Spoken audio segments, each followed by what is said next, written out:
নমস্কার বন্ধুরা, আপনারা কেমন আছেন? আমি ভালো আছি। আপনাদের ফোনেও কি কোনো ভিডিও দেখার সময়, কোনো ভিডিও ছাড়ার সময়, কোনো ভিডিও দেখার সময় আপনাদের ফোনেও কি অ্যাড আসছে? আমার ফোনেও ওরকম অ্যাড আসছিল।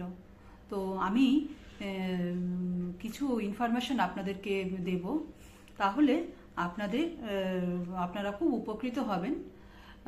আশা করি আপনাদের আর এই অ্যাডের জন্য কোনো প্রবলেমে পড়তে হবে না। আমি তাহলে দেখাচ্ছি আপনারা কিভাবে এই প্রবলেম থেকে বেরিয়ে আসবেন। দেখাচ্ছি।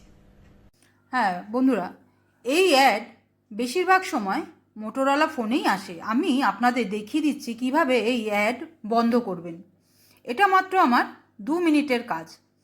আচ্ছা, প্রথমে আপনারা সেটিংসে যাবেন। প্রথমে সেটিংসে যান।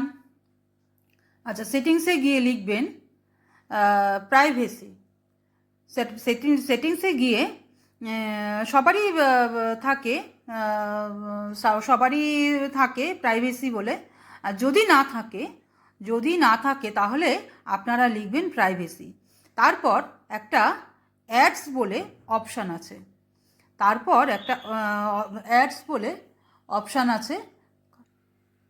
হ্যাঁ, তারপর আপনারা দেখবেন অ্যাডস বলে একটা অপশান আছে। সেই অপশানে ক্লিক করবেন। আচ্ছা, সেই অপশানের মধ্যেই দেখবেন একটা অপশান আছে, গেট নিউ অ্যাডভার্টিজিং আইডি। আচ্ছা, এরপরে একে চাপ দিয়ে কনফার্ম করবেন। আচ্ছা, একে কনফার্ম করবেন। আচ্ছা, আমার ফোনে কনফার্মটা করা আছে, তাই আপনাদের আমি দেখাতে পারলাম না। আচ্ছা আচ্ছা, আপনারা এবার কি করবেন, কনফার্মটা করার পরে দেখবেন ডিলিট অ্যাডভার্টাইজেশন আইডি। আচ্ছা, এবার এই এটাকে ডিলিট করে দেবেন। ডিলিট করে দেবেন, তাহলে আপনাদের সমস্যা দূর হয়ে যাবে। আচ্ছা, যদি আমার ভিডিও আপনাদের ভালো লেগে থাকে তাহলে অবশ্যই লাইক, কমেন্ট, সাবস্ক্রাইব করে দেবেন। ভালো থাকবেন, সুস্থ থাকবেন, সাবধানে থাকবেন।